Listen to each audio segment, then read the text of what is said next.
അങ്ങനെ വർഷങ്ങൾ നീണ്ട മുനമ്പം ഭൂസമരം അവസാനിപ്പിക്കുന്നു. ഇന്ന് ചേരുന്ന കോർ കമ്മിറ്റിയിലാകും അന്തിമ തീരുമാനം. ഭൂനികുതി താൽക്കാലികമായി സ്വീകരിക്കാനുള്ള ഹൈക്കോടതി ഉത്തരവിന് പിന്നാലെയാണ് നീക്കം. മുനമ്പത്തെ ഭൂമി വഖഫ് ഭൂമി അല്ലെന്ന് ഹൈക്കോടതി ഡിവിഷൻ ബെഞ്ച് ഉത്തരവിട്ടിരുന്നു. രാഷ്ട്രീയ സാമുദായിക സംഘടനകളെ പങ്കെടുപ്പിച്ച് സമ്മേളനം നടത്താനും തീരുമാനമായിട്ടുണ്ട്. ആജ്ഞ രവീന്ദ്രൻ വിവരങ്ങളുമായി. ആജ്ഞ, ഇന്നലെ അവർ നമ്മളോട് സംസാരിക്കുമ്പോൾ തന്നെ പറഞ്ഞിരുന്നു ഇതൊരു വിജയമാണ്, അവർ പൊരുതിയെടുത്ത ഒരു വിജയമായിട്ടാണ് ഈ നികുതി സ്വീകരിക്കാനുള്ള ഉത്തരവിനെ തന്നെ അവർ കാണുന്നത്, അത് താൽക്കാലികമാണെങ്കിൽ പോലും. ഇപ്പോൾ ഈ തൽക്കാലത്തേക്ക് അതായത് ഭൂമിയുടെ അധികാരികൾ അവർ തന്നെയാണ് എന്നതാണല്ലോ കരം സ്വീകരിക്കുന്നതിൻ്റെ അർത്ഥം. ആ ഒരു ആശ്വാസത്തിൽ ഈ സമരം അവസാനിപ്പിക്കുകയാണ്.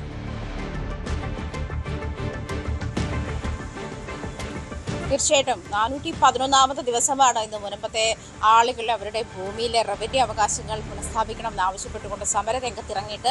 ഇതിനിടയിൽ നമ്മൾ നിരവധി രാഷ്ട്രീയ സാമുദായിക നേതാക്കളും സംഘടനകളും ഒക്കെ അവർക്ക് പിന്തുണ അർപ്പിച്ചു. അതിനെ രാഷ്ട്രീയ മുതലെടുപ്പിന് എത്തുന്ന ഒരു സാഹചര്യമൊക്കെ എന്നുള്ള ആരോപണമൊക്കെ നമ്മൾ കണ്ടു കഴിഞ്ഞതാണ്. അതിനിടയിൽ ഈ 411ാമത്തെ ദിവസം അവർ പിന്മാറിയില്ല എന്നുള്ളതാണ് വസ്തുത.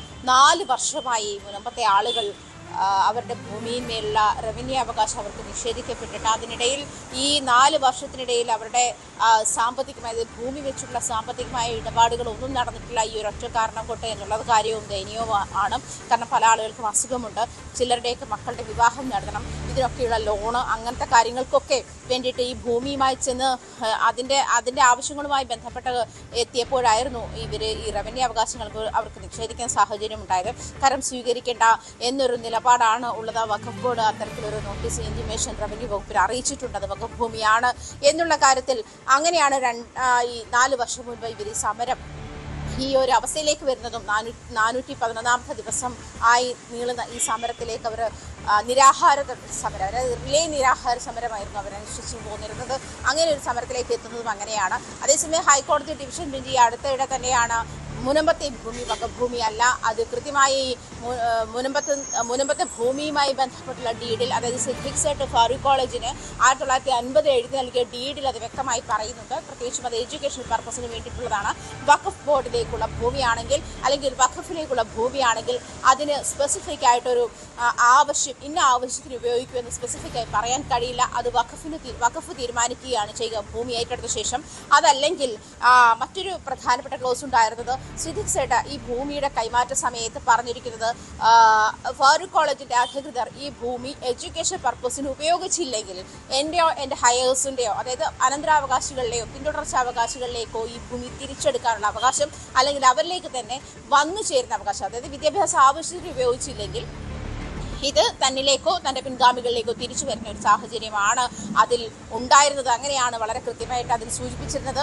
അതുകൊണ്ട് തന്നെ ഇത് വഖഫിലേക്ക് പോകുന്നല്ല, സിദ്ദിഖ് സേട്ടിന്റെ പിന്തുടർച്ച അവകാശികളിലേക്ക് പോകുമെന്നാണ് സൂചിപ്പിച്ചത് എന്നുള്ള കാര്യം ചൂണ്ടിക്കാട്ടിയായിരുന്നു ഹൈക്കോടതി ഡിവിഷൻ ബെഞ്ച് ഈ വിഷയത്തിൽ ഇടപെടുകയും ഇത് വഖഫ് ഭൂമി അല്ല എന്ന കോടതി വിധി ഉത്തരവ് ഇടുകയും ചെയ്തിരുന്ന സാഹചര്യമുണ്ട്. ആ ഒരു സാഹചര്യത്തിലാണ് ഇവർക്ക് പിന്നീട് ഈ ഭൂമിയുടെ കൈവശാവകാശം ഉണ്ടായിരുന്ന ആളുകൾക്ക് ഈ ഭൂമിയുമായി ബന്ധപ്പെട്ടുള്ള, അതായത് 85 വരെയുള്ള, അതായത് 79 മുതൽ 85 വരെയുള്ള കാലഘട്ടത്തിലാണ് പലരുടെയും പ്രമാണങ്ങൾ എഴുതിയിട്ടുള്ളത്. ഈ ഒരു കാലഘട്ടത്തിൽ മുതലുള്ള റവന്യൂ അവകാശങ്ങൾ ഇവരുടെ കൈവശം അവകാശ രേഖയായി നിൽക്കുന്നുണ്ട്. 30 വർഷത്തിലധികമായി തന്നെ ഒരു ഭൂമി അവരുടെ കൈവശാവകാശമായി നിൽക്കുന്ന സാഹചര്യമുണ്ട്. അവരതിന് ഈ പറഞ്ഞതുപോലെ ഭൂനികുതി അടച്ചു വരുന്ന ഒരു സാഹചര്യം കൂടി ഉണ്ടായിരുന്നു. അതാണ് ഈ 4 വർഷം മുൻപ് നിഷേധിക്കപ്പെട്ടത്. അങ്ങനെയുള്ള ഒരു സാഹചര്യത്തിൽ ഈ 4 വർഷം മുൻപ് നിഷേധിക്കപ്പെട്ട റവന്യൂ അവകാശങ്ങൾ ഇവർക്ക് പുനഃസ്ഥാപിച്ച് നൽകിക്കൂടെ എന്നുള്ള ചോദ്യവും സർക്കാരിന്റെ ഉപഹർജിയും കൂടി ചേർത്തിട്ടാണ് കഴിഞ്ഞ ദിവസം ജസ്റ്റിസ് സി ജയചന്ദ്രന്റെ സിംഗിൾ ബെഞ്ചിൻ്റെതാണ് മുനമ്പത്തെ ഭൂമിയിൽ താൽക്കാലികമായിട്ടാണെങ്കിലും, അതായത് ഈ കേസ് താൽക്കാലികമായിട്ടാണെന്ന് പറയാൻ കാരണം ഈ കേസ് ഇപ്പോഴും സുപ്രീം കോടതിയുടെ പരിഗണനയിൽ ഇരിക്കുന്ന ഒരു സാഹചര്യമുണ്ട്. അതിൽ അന്തിമ വിധി വരട്ടെ, അതുവരെയാണെങ്കിലും അവർക്ക് അവരുടെ ഭൂമിയിൽ കരമൊടുക്കാനുള്ള അവകാശം അനുവദിച്ചു നൽകുകയാണ്. അത് സൂചിപ്പിച്ചതുപോലെ ഭൂമി അവരുടെ ഇത് തന്നെയാണ് എന്ന് ഉറപ്പുവരുന്ന ഒരു നീക്കമാണ് എന്ന് വേണം ഇതിനെ പറയാൻ. അതുകൊണ്ട് തന്നെ ഇന്നലെ തന്നെ അടിയന്തരമായി മുനമ്പത്തെ ആളുകൾ ഈ 4 വർഷമായി അവർ കരമടച്ചിട്ട് അതുകൊണ്ട് തന്നെ ഈ ഒരു ബുദ്ധിമുട്ടുകൾ അനുഭവിച്ചു വന്നിട്ടുണ്ട്. അടിയന്തരമായ ഒരു നിയമസാധുത കിട്ടിയ സാഹചര്യം കിട്ടിയ ആ ഒരു ഇടവേളയിൽ അവർ മാക്സിമം ആളുകൾ ഇന്നലെ കരമടച്ച് തീർക്കാനുള്ള ശ്രമങ്ങളിലായിരുന്നു. ഇന്നലെ റവന്യൂ ഓഫീസിലെത്തി കരമടയ്ക്കുന്ന ഒരു തിരക്കൊക്കെ ഉണ്ടായിരുന്നു ഇന്നലെ. അതിനുശേഷം ഇന്ന് വൈകുന്നേരം ചേർന്ന കോർ കമ്മിറ്റിയിലൂടെയാണ് കൂടുതൽ ഇതുമായി ബന്ധപ്പെട്ട പ്രഖ്യാപനം ഉണ്ടായത്. സമരം പിൻവലിക്കുന്ന ഒരു സാഹചര്യം തന്നെയാണ്.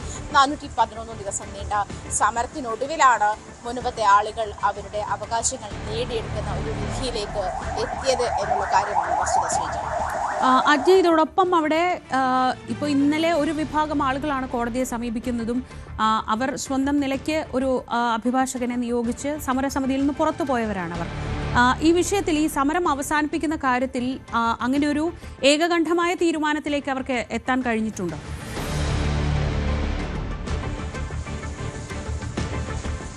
ശ്രീജ, ഈ സമരത്തിന്റെ കാര്യത്തിൽ പറയുമ്പോഴും സമരത്തിൽ പല രാഷ്ട്രീയ അനുഭാവമുള്ള ആളുകളുണ്ട്. സ്വാഭാവികമായിട്ടും ഒരു ഗ്രൂപ്പ് ഓഫ് പീപ്പിളിനെ എടുക്കുമ്പോൾ അതിൽ തന്നെ വിവിധ താല്പര്യങ്ങൾ, വിവിധ ഐഡിയോളജികളുള്ള ആളുകളൊക്കെ ഉണ്ടാവും. ആ ഒരു സാഹചര്യത്തിൽ തന്നെ BJP അനുഭാവമുള്ള ആളുകളുണ്ടായിരുന്നു. BJP അതേസമയം മുൻപത്തെ സമരം ഹൈജാക്ക് ചെയ്യണ നീക്കമായിരുന്നു എന്നുള്ളത് കോൺഗ്രസിനോട് അനുഭാവമുള്ള ആളുകൾ പ്രഖ്യാപിക്കുന്ന ഒരു സാഹചര്യമുണ്ടായി.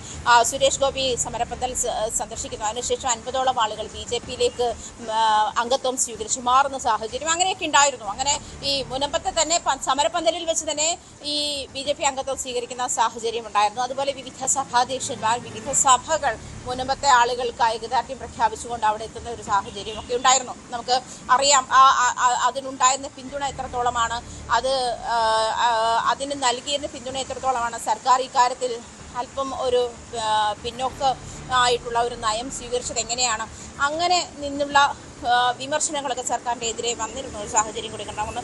അതിൽ വഖഫ് ഭൂമി അല്ല എന്ന് തീരുമാനമെടുക്കാനുള്ള സാഹചര്യം ഉണ്ടായിട്ട് പോലും ഇത്തരം ഈ രേഖ തന്നെ നമ്മൾ തന്നെയായിരുന്നു ആ വാർത്ത ബ്രേക്ക് ചെയ്തിരുന്നത്. ഈ സിദ്ദിഖ് സേട്ടിൻ്റെയും അതുപോലെ മുൻപത്തെ ജോസഫ് ബെന്നി എന്ന് പറയുന്ന ആളുടെ പിതാവിൻ്റെ പ്രമാണവും വെച്ചിട്ട്, ആധാരവും വെച്ചിട്ട് നമ്മൾ തന്നെയായിരുന്നു ഇത് മുൻപത്തെ ഭൂമി വഖഫ് ഭൂമി അല്ല എന്നുള്ളതിന് തെളിവ് പുറത്തുകൊണ്ടത് ന്യൂസ് 18 തന്നെയായിരുന്നു. അത്തരം തെളിവുകൾ മുന്നിലുണ്ടായിട്ട് പോലും എന്തുകൊണ്ടാണ് സർക്കാർ ഇത്തരം ഒരു വിഭാഗത്തെ സന്തോഷിപ്പിക്കാൻ വേണ്ടി അങ്ങനെ ചെയ്യുന്നു എന്നുള്ള, അതായത് അവർക്ക് മുനമ്പത്തുകാർക്ക് സപ്പോർട്ട് നൽകുന്നില്ല എന്നുള്ള വിമർശനങ്ങളൊക്കെ മുനമ്പത്തെ സമരസമിതിയുടെ ഭാഗത്തു നിന്നൊക്കെ ഉണ്ടായിരുന്നു. ഇങ്ങനെ രാഷ്ട്രീയ ചേരിതിരിവ് സൃഷ്ടിച്ച അല്ലെങ്കിൽ രാഷ്ട്രീയ ചേരിതിരിവ് സൃഷ്ടിക്കാൻ ശ്രമിക്കപ്പെട്ടിട്ടുള്ള ഒരു സമരം കൂടിയാണ് എന്ന് വേണം പറയാൻ. അവിടെയുള്ള ആളുകൾ പലരെയും ഒറ്റുകാരെന്ന് വിളിക്കുന്ന സാഹചര്യം ഉണ്ടായി. അതല്ലെങ്കിൽ മുൻപത്തുള്ള ആളുകൾ അവർക്ക് തമ്മിൽ ഒരു ധാരണയില്ലാതെയായി. പലരുടെയും പൊളിറ്റിക്സ് അതിനൊരു പ്രശ്നമായി. അങ്ങനത്തെ ഈ നിരവധി നാടകങ്ങൾക്ക് ശേഷമാണ് ശരിക്കും പറഞ്ഞാൽ ഈ സമരം, അതിൽ ജനുവിനായി ഈ സമരം നടത്തിയിരുന്ന ആളുകളുടെ ഒരു ലക്ഷ്യമെന്ന് പറയുന്നത് അതിപ്പോൾ അങ്ങനെ തന്നെ നീങ്ങിയത് കൊണ്ടാണ് 411 ദിവസവുമായി ആ സമരവുമായിട്ട് അവർക്ക് മുന്നോട്ട് പോകാൻ കഴിഞ്ഞത്. ഇതിൽ പലരും ആ ഭൂമിയിൽ തന്നെ ജീവിക്കുന്ന ആളുകളാണ്. അതല്ലേ അവർക്ക് സ്വന്തമായി അവർ തന്നെ സമരരംഗത്ത് ഇറങ്ങിയാലേ ഇത്തരം കാര്യങ്ങൾ, ഇത്തരം അവകാശങ്ങൾ പുനഃസ്ഥാപിച്ചു കിട്ടുകയുള്ളൂ എന്നൊരു ബോധം അവർക്ക് അതിനുശേഷം ഉണ്ടായി എന്ന് വേണം പറയാൻ. അതിനുശേഷം ഇവിടെ കേന്ദ്രമന്ത്രി സന്ദർശിക്കുന്ന അവസ്ഥയുണ്ടായപ്പോഴും അതിൽ നിയമഭേദഗതി വരുമ്പോഴും, വഖഫ് ബോർഡിന്റെ നിയമഭേദഗതി വരുമ്പോഴും ഈ ഭേദഗതിക്ക് അനുസരിച്ചിട്ട് ഹൈക്കോടതിയോ സുപ്രീം കോടതിയോ ഇടപെടൽ ഉണ്ടാകണമെന്നാണ് കേന്ദ്ര സർക്കാരും അന്ന് പറഞ്ഞത്. ആ ഇടപെടൽ തന്നെയാണ് ഹൈക്കോടതിയുടെ ഭാഗത്തു നിന്ന് ഉണ്ടായിട്ടുള്ളത്. ഇത് സെബാസ്റ്റ്യൻ എന്ന് പറയുന്ന ആളിൻ്റെ ഹർജി പരിഗണിച്ചിട്ടാണ് ജസ്റ്റിസ് C. ജയചന്ദ്രൻ്റെ ബെഞ്ച് ഇന്നലെ ഇത്തരത്തിലൊരു ഉത്തരവിലേക്ക് പോയിട്ടുള്ളത്. പക്ഷേ സർക്കാരിന് ഉപഹർജിയുമുണ്ട്. അതായത് മുൻപത്തെ ആളുകൾക്ക് റവന്യൂ അവകാശങ്ങൾ പുനഃസ്ഥാപിച്ചു നൽകിക്കൂടെ എന്നുള്ള സർക്കാരിൻ്റെ ഹർജിയും ഈ പരിഗണിക്കപ്പെട്ടിട്ടുണ്ട്. കാരണം ഈ കഴിഞ്ഞ 3 ആഴ്ചയ്ക്ക് മുൻപെയാണ് മുൻപത്തെ ഭൂമി വഖഫ് ഭൂമി അല്ല എന്ന് ഹൈക്കോടതി ഡിവിഷൻ ബെഞ്ചിൻ്റെ ഉത്തരവ് വരുന്ന ആ ഒരു സാഹചര്യത്തിൽ പിന്നീട് ഇതിനകത്ത് തർക്കം നിലനിൽക്കുന്നത് സുപ്രീം കോടതിയിൽ കേസിരിക്കുന്നു. വഖഫ് ബോർഡ് സുപ്രീം കോടതിയിലെ കേസുമായി ബന്ധപ്പെട്ടുള്ള ഹർജി നൽകിയിട്ടുണ്ട്. അതിൻ്റെ വാദം നടക്കുന്നതേയുള്ളൂ. അങ്ങനെ ഒരു സാഹചര്യത്തിൽ അതിൽ അന്തിമ വിധി വരട്ടെ. അതുവരെ ഇവർക്ക് മുൻപത്തെ ആളുകൾക്ക് ഭൂമിയിൽ അവരുടെ റവന്യൂ അവകാശങ്ങൾ പുനഃസ്ഥാപിച്ചു നൽകാനുള്ള നീക്കം ആയിക്കൂടെ എന്നുള്ള സർക്കാരിൻ്റെ ഹർജിയും ഈ കൂട്ടത്തിൽ പരിഗണിക്കപ്പെട്ടിട്ടുണ്ട്. എന്തായാലും 411 ദിവസങ്ങൾക്ക് ശേഷമുള്ള സമരത്തിന് ശേഷം 4 വർഷത്തിന് ശേഷം ഈ ആളുകൾ മുൻപത്തെ ഭൂമിയുടെ അവകാശികൾ അവരുടെ ഭൂമിയിൽ റവന്യൂ അവകാശങ്ങൾ പുനഃസ്ഥാപിച്ചു കിട്ടിയ സന്തോഷത്തിലാണ്. ശരി, ആജ്ഞ രവീന്ദ്രനാണ് വിവരങ്ങൾ നൽകിയത് കൊച്ചിയിൽ. തൃശൂർ വരന്തരപ്പിള്ളി മാട്ടുമലയിൽ ഗർഭിണിയായ യുവതി ഭർത്തൃവീട്ടിൽ പൊള്ളലേറ്റ് മരിച്ച നിലയിൽ. മാട്ടുമല സ്വദേശി ഷാരോണിന്റെ ഭാര്യ അർച്ചനയാണ് മരിച്ചത്. വീടിന് പുറകിലെ കോൺക്രീറ്റ് കാനയിലാണ് മൃതദേഹം കണ്ടെത്തിയത്. യുവതിയെ ഭർത്താവ് മർദ്ദിച്ചിരുന്നതായി അർച്ചനയുടെ കുടുംബം ആരോപിച്ചു. അവിടെ തല്ലി എന്നുള്ളത് അറിഞ്ഞിട്ടാണ് അത് ഞങ്ങളെ അറിയിച്ചത്. ആ കോളേജിലെ സെക്യൂരിറ്റി ചേർന്നാണ്. അപ്പം അറിഞ്ഞപ്പോൾ തന്നെ അവളായിട്ട് എനിക്ക് സംസാരിക്കാൻ സമ്മതിക്കണ്ടായിരുന്നില്ല അവൻ. പിന്നെ എന്ന് പറഞ്ഞാൽ അവൾക്ക് ഫോണില്ല ഓൾറെഡി. അവൻ്റെ ഒരു ഫോണുള്ളത്. ആ ഒരു ഫോണിലേക്ക് അവനെ വിളിച്ചാലും അവളുടെ അടുത്ത് സംസാരിക്കാനായിട്ട് വിളിച്ചാലും കിട്ടില്ല. അവൻ കൂടുതലും എടുക്കില്ല. ഞങ്ങളായിട്ട് ബന്ധപ്പെടാൻ സമ്മതിക്കാറുമില്ല. ഞാൻ തല്ലിയെന്ന് പറഞ്ഞ് വിളിച്ചെന്ന് അവൻ എന്നോട് പറയുകയും കൂടി ചെയ്തത്. അവളെ കൊല്ലണം. പറഞ്ഞു നിന്നെ കൊണ്ട് അതിനെ പറ്റുള്ളൂ, അല്ലാണ്ട് അവളെ നോക്കി നല്ല രീതിയിൽ ജീവിക്കാൻ പറ്റില്ല എന്ന് പറഞ്ഞത്. എന്ത് നല്ല ഭാവി ഉണ്ടായിരുന്നെന്ന് അറിയാം. ആ ക്ലാസ് ബസ്സൊക്കെ ആയിരുന്നു. അവള് പ്ലേസ്മെന്റ് കിട്ടി ചെന്നൈയില് ജോലിക്ക് പോയി. ജോലിക്ക് പോലും പിന്നെ വിട്ടിട്ടില്ല. വീട്ടൊക്കെ എടുത്ത് അവൾക്ക് കാനഡയിൽ സെറ്റിൽ ആവണം അങ്ങനെയൊക്കെ പറഞ്ഞിട്ടുണ്ടായിരുന്നു. അവള്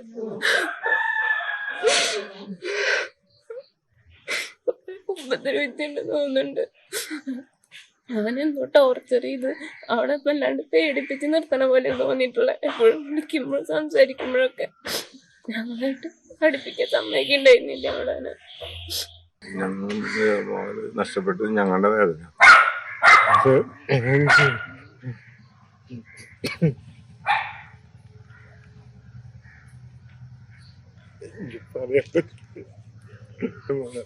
അത്രയും ക്രൂര മനസ്സാവില്ല. രണ്ടും ഞാൻ പറയാം കൊടുത്തിരുന്നു. പക്ഷെ ഞാൻ എനിക്ക് നമ്മുടെ മക്കളും ഇവിടെ കൂടി ചേർത്താനും. ആജ്ഞ രവീന്ദ്രൻ വിവരങ്ങളുമായി. ആജ്ഞ, 6 മാസം മുമ്പ് പ്രണയിച്ച് വിവാഹിതരായ ആളുകൾ, അതിൽ ഗർഭിണിയായ യുവതി വീടിന് പുറകിലെ കാനയിൽ പൊള്ളലേറ്റ് മരിച്ച നിലയിൽ കാണുക എന്ന് പറയുമ്പോൾ തന്നെ അതിൽ അസ്വാഭാവികമായ ഒരുപാട് കാര്യങ്ങളുണ്ട്. ഇപ്പോൾ ഈ കുടുംബം പറയുന്ന കാര്യങ്ങൾ കൂടി ചേർത്ത് വായിക്കുമ്പോൾ എന്തോ കാര്യമായി തന്നെ സംഭവിച്ചിട്ടുണ്ട് എന്ന് വേണ്ട മനസ്സിലാക്കാൻ.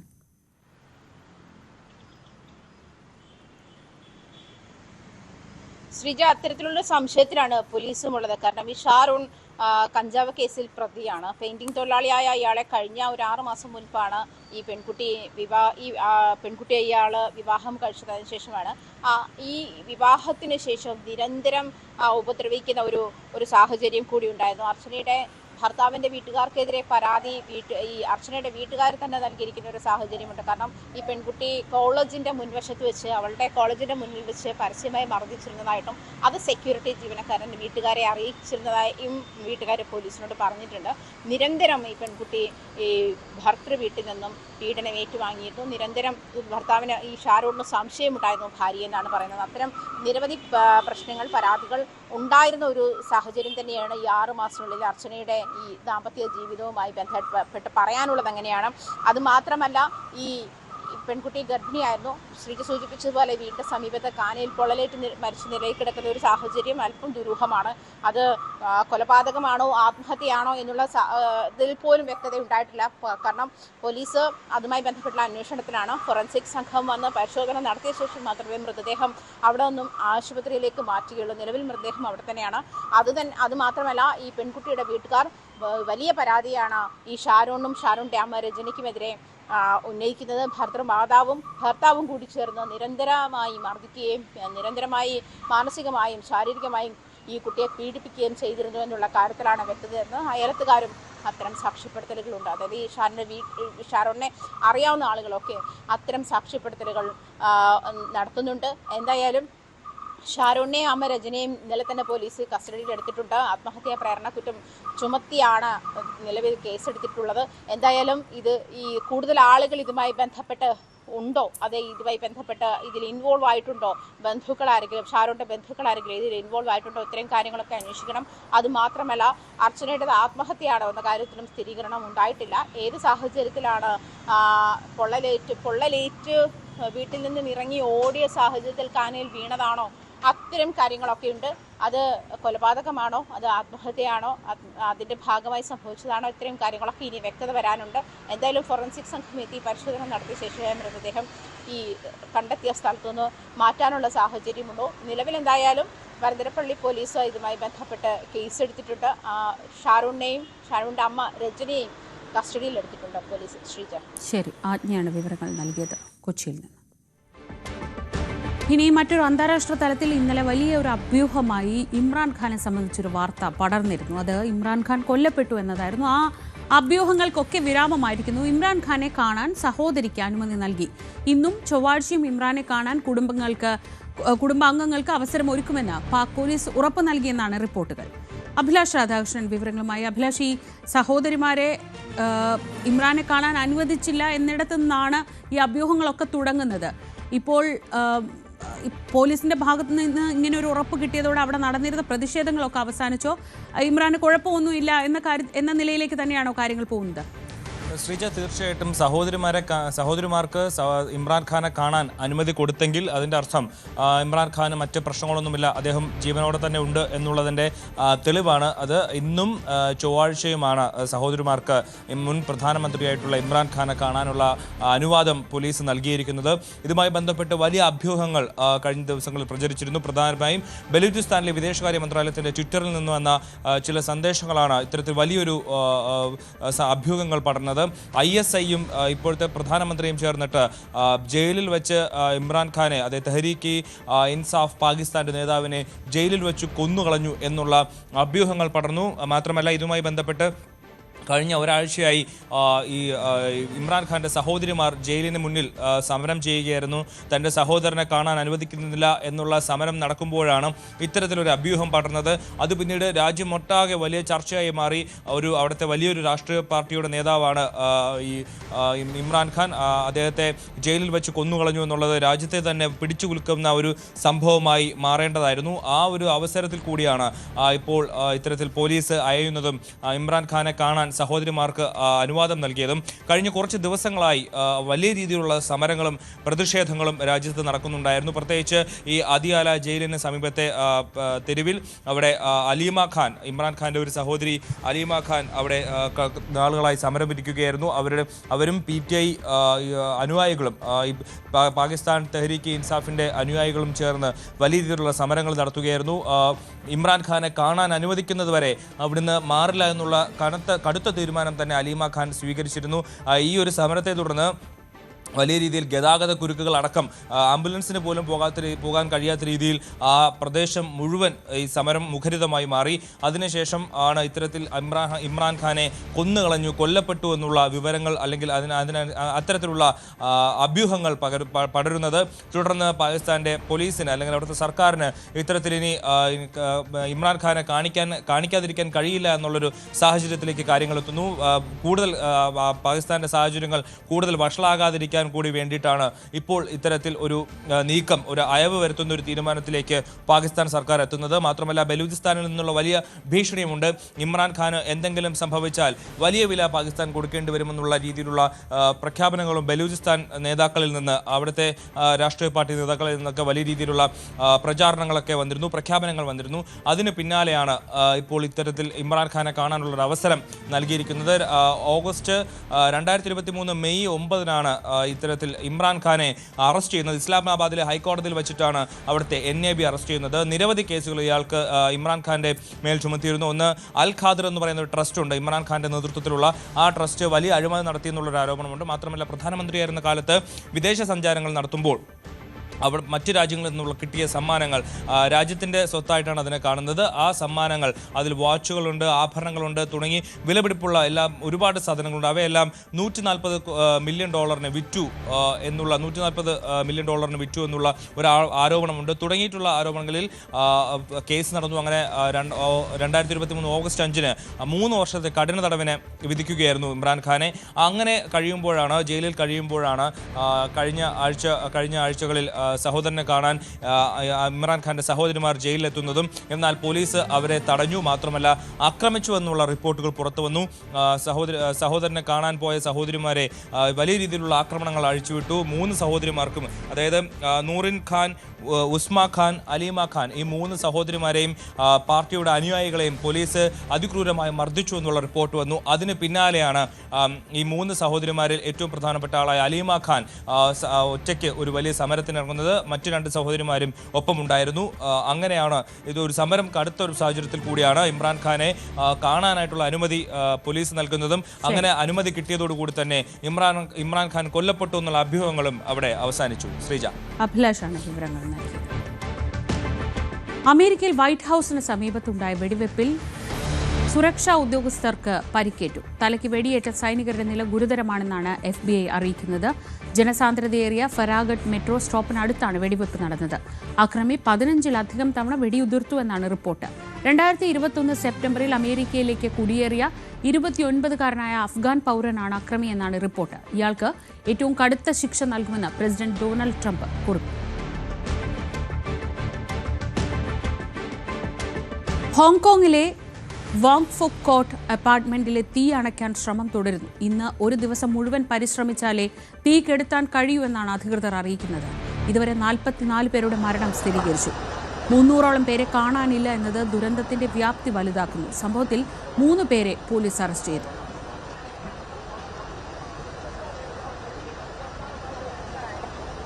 അഭിലാഷ് രാധാകൃഷ്ണൻ തന്നെ വിവരങ്ങൾ നൽകും. അഭിലാഷ്, ഈ ദൃശ്യങ്ങളിൽ നിന്ന് തന്നെ നമുക്ക് മനസ്സിലാവുന്നുണ്ട് എത്രത്തോളം വലിയൊരു ദുരന്തമാണ് ഹോങ്കോങ്ങിൽ എത്തിയിരിക്കുന്നതെന്ന്. ഒരുപക്ഷെ ഹോങ്കോങ്ങിൻ്റെ ചരിത്രത്തിൽ തന്നെ ഏറ്റവും വലിയൊരു അപകടമായി ഇത് മാറും എന്നാണ് സൂചനകൾ വരുന്നത്. നിലവിൽ എങ്ങനെയാണ് രക്ഷാപ്രവർത്തനം പുരോഗമിക്കുന്നത്?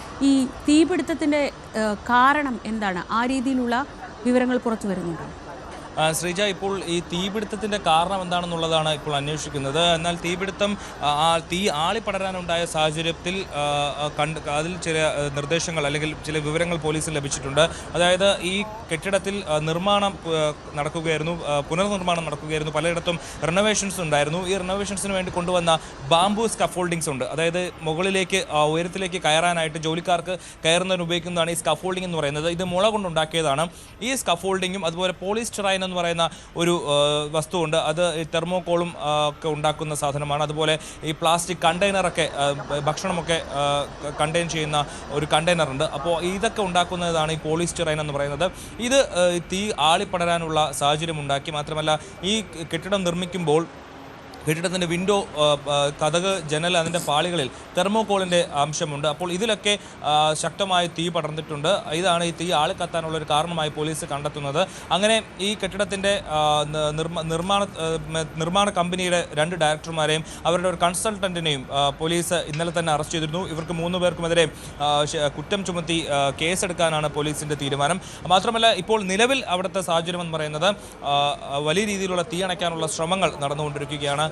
800-ലധികം ഫയർഫോഴ്സ് ഉദ്യോഗസ്ഥരാണ് അവിടെ എത്തി തീയണയ്ക്കാനുള്ള ശ്രമങ്ങൾ തുടരുന്നത്. മാത്രമല്ല ഇന്നലെ രാത്രി 1000-ഓളം പേരെ ഈ കെട്ടിടത്തിൽ നിന്ന് ഒഴിപ്പിച്ച് മറ്റ് താത്കാലിക ഇടങ്ങളിലേക്ക് മാറ്റിയിരുന്നു. അവർ ഇന്ന് രാവിലെ തങ്ങളുടെ ബന്ധുക്കളെ അന്വേഷിച്ചെത്തുകയാണ്. കാരണം 300-ലധികം പേരെ ആ കെട്ടിടത്തിനുള്ളിൽ കാണാതായിട്ടുണ്ടെന്നുള്ളതാണ് വിവരം. അതിൽ ഭാര്യയുണ്ട്, മക്കളുണ്ട്, അമ്മയുണ്ട്, അങ്ങനെ അച്ഛനുണ്ട്. അങ്ങനെ ഒരു കുടുംബത്തിലെ പല ആളുകളും, ഓരോ കുടുംബത്തിലെയും പല ആളുകളും ഇപ്പോഴും ആ കെട്ടിടത്തിൽ പെട്ടുപോയിട്ടുണ്ടെന്നുള്ള വിവരങ്ങൾ പുറത്തു വരുന്നു. മാത്രമല്ല ഓമനിച്ച് വളർത്തുന്ന നായ്ക്കളടക്കം ഈ അഗ്നിക്കിരയായ കെട്ടിടത്തിനുള്ളിൽ ഉണ്ടെന്നുള്ള വിവരങ്ങൾ കൂടി പുറത്തു വരുന്നു. ആളുകളെ സംബന്ധിച്ച് ഏറ്റവും ദുഃഖകരമായിട്ടുള്ള കാര്യം മുഴുവനായിട്ട് കുടുംബത്തിൽ എല്ലാവരും രക്ഷപ്പെട്ടവർ പോലും ഇനി എവിടെ തലചായ്ക്കുമെന്നുള്ള ഒരു ആവശ്യം, ഒരു സങ്കടമാണ് ഇപ്പോൾ അറിയിക്കുന്നത്. ഇന്ന് രാത്രി മുഴുവൻ, ഇന്ന് രാവിലെ മുതൽ അടുത്ത 24 മണിക്കൂർ എടുത്താൽ മാത്രമേ ഇനി ഈ തീ പൂർണ്ണമായും അണയ്ക്കാൻ കഴിയൂ എന്നുള്ളതാണ് അവിടുത്തെ അധികൃതർ പറയുന്നത്. കാരണം ഇന്നലെ രാത്രി ആരംഭിച്ച ഈ തീ ഓരോ മണിക്കൂറുകൾ കഴിയുന്തോറും ആളിക്കത്തുന്ന ഒരു രീതിയിലാണ്. 8 ബ്ലോക്കുകളുള്ള ഈ അപ്പാർട്ട്മെൻറ്റിൽ 8 ബ്ലോക്കുകളുള്ള ഈ ഫ്ലാറ്റിൽ 2000 അപ്പാർട്ട്മെൻറ്റുകളാണ് ഉള്ളത്. ഈ 2000 അപ്പാർട്ട്മെൻറ്റുകളിലായിട്ട് ഏതാണ്ട് 10,000-ഓളം ആളുകൾ താമസിക്കുന്നുണ്ട്. ഈ വീട് ഏറെക്കുറെ ഇന്ന് വൈകുന്നേരത്തോടു കൂടി തന്നെ ഈ ബിൽഡിംഗ് ഏറെക്കുറെ കത്തി നശിക്കുമെന്നുള്ളതാണ് ഇപ്പോൾ ദൃശ്യങ്ങളിൽ കാണുമ്പോൾ തന്നെ നമുക്ക് മനസ്സിലാവുന്നത്. അതിൻ്റെ മുകളിലേക്ക് പോകുന്തോറും ഓരോ താഴത്തെ നിലയിലുള്ള തീ അണച്ച് മുകളിലേക്ക് കയറാനുള്ളൊരു ഒരു സാധ്യത കുറവാണ്. കാരണം അത്രയധികം ചൂടാണ് അവിടെ വരുന്നത്. ഇതിനിടയിൽ തീ അണയ്ക്കുന്നതിനിടയിൽ ഒരു ഫയർ ഫൈറ്റർ കൊല്ലപ്പെട്ടിരുന്നു. അങ്ങനെ 44 പേരാണ് ഇതുവരെ കൊല്ലപ്പെട്ടത്. 300-ഓളം പേരെ കാണാനില്ല. 45 പേർ അതീവ ഗുരുതരാവസ്ഥയിൽ ആശുപത്രിയിൽ ചികിത്സയിൽ തുടരുകയാണ്. അങ്ങനെ വളരെ ദുരന്തമുഖമായിട്ടുള്ള ഒരു സാഹചര്യമാണ് ഹോങ്കോങ്ങിലുള്ളത്. അവിടുത്തെ വോങ് ഫുക് കോട്ട് എന്ന് പറയുന്ന തായ്പോയ് ജില്ലയിലെ ഒരു അപ്പാർട്ട്മെൻറ്റിലാണ് തീപിടുത്തം ഉണ്ടായിരിക്കുന്നത്. കഴിഞ്ഞ 17 വർഷത്തിൽ ഉണ്ടായതിൽ ഏറ്റവും വലിയ തീപിടുത്തമാണ് ഉണ്ടായിരിക്കുന്നത്. ഒരുപക്ഷെ മണിക്കൂറുകൾ കഴിയുമ്പോൾ ഹോങ്കോങ്ങിൻ്റെ ചരിത്രത്തിൽ തന്നെ ഏറ്റവും നാശനഷ്ടമുണ്ടാക്കിയ ഒരു തീപിടുത്തമായി മാറാനുള്ള ഒരു സാധ്യതയുണ്ട്. കാരണം ഈ 300 പേരും 300 പേരിൽ എത്ര പേരാണ് ഇപ്പോൾ ജീവനോട് അവശേഷിക്കുന്നുള്ളതെന്ന് അറിയില്ല. കാരണം ഈ 300ഓളം പേരെ കാണാനില്ല എന്നുള്ളത് ഇന്ന് രാവിലെ വന്ന വാർത്തയാണ്. ഇപ്പോൾ മണിക്കൂറുകൾ പിന്നിട്ടിരിക്കുന്നു. അതുമായി ബന്ധപ്പെട്ടുള്ള കൂടുതൽ അപ്ഡേറ്റുകൾ വന്നുകൊണ്ടിരിക്കുന്ന ഒരു സാഹചര്യമാണ്. മാത്രമല്ല ഇന്നലെ രാത്രി തീപിടുത്തം ഉണ്ടായപ്പോൾ ഇവിടുന്ന് രക്ഷപ്പെട്ട് ഓടിയ ആളുകൾ തിരിച്ചു രാവിലെ എത്തുന്നുണ്ട്. അവരാണ് കൃത്യമായി ആരൊക്കെയാണ് ഇനി തങ്ങളുടെ ഉറ്റ ബന്ധുക്കൾ ആരൊക്കെ ഇനി ആ കെട്ടിടത്തിൽ ബാക്കിയുണ്ടെന്നുള്ളത് ഇവർ തിരിച്ചു വന്ന ആളുകളുടെ അവരോട് വിവരങ്ങൾ ശേഖരിക്കുമ്പോൾ മാത്രമേ അറിയാൻ കഴിയുകയുള്ളൂ. അപ്പോൾ വിവരങ്ങൾ നൽകിയത് ഹോങ്കോങ്ങിന്റെ ചരിത്രത്തിലെ തന്നെ ഏറ്റവും വലിയ ദുരന്തങ്ങളിലൊന്നാണ് ഇപ്പോൾ അവിടെ സംഭവിക്കുന്നത്. ഇനി ശബരിമല സ്വർണ്ണക്കൊള്ളയുമായി ബന്ധപ്പെട്ട വാർത്തകളിലേക്ക്. ശബരിമലയിൽ പ്രത്യേക അന്വേഷണ സംഘത്തിന് നിർണായക മൊഴി നൽകി എ പത്മകുമാർ. ഉണ്ണികൃഷ്ണൻ പോറ്റിയെ പരിചയപ്പെടുത്തിയത് തന്ത്രി കണ്ഠരര് രാജീവരാണെന്നാണ് വെളിപ്പെടുത്തൽ. കേസിൽ അന്വേഷണ സംഘം കഴിഞ്ഞ ദിവസം തന്ത്രിമാരുടെ മൊഴി രേഖപ്പെടുത്തിയിരുന്നു. അതേസമയം പത്മകുമാറിന്റെ കസ്റ്റഡി കാലാവധി ഇന്ന് അവസാനിക്കും. വിവരങ്ങളുമായി സാരംഗ് സുധാകരൻ. സാരംഗ്, ഈ പത്മകുമാറിൽ നിന്ന് ഈ അന്വേഷണം എങ്ങോട്ടേക്ക് പോകും? അത് മന്ത്രിതലത്തിലേക്കായിരിക്കുമോ അതോ തന്ത്രി തലത്തിലേക്കായിരിക്കുമോ? ഇതാണ് ഏറ്റവും പ്രധാനപ്പെട്ടൊരു വാർത്ത. ഈ പത്മകുമാർ നൽകിയിട്ടുള്ള മൊഴി ഈ അന്വേഷണത്തിൽ എത്രത്തോളം പ്രധാനപ്പെട്ടതായിരിക്കും?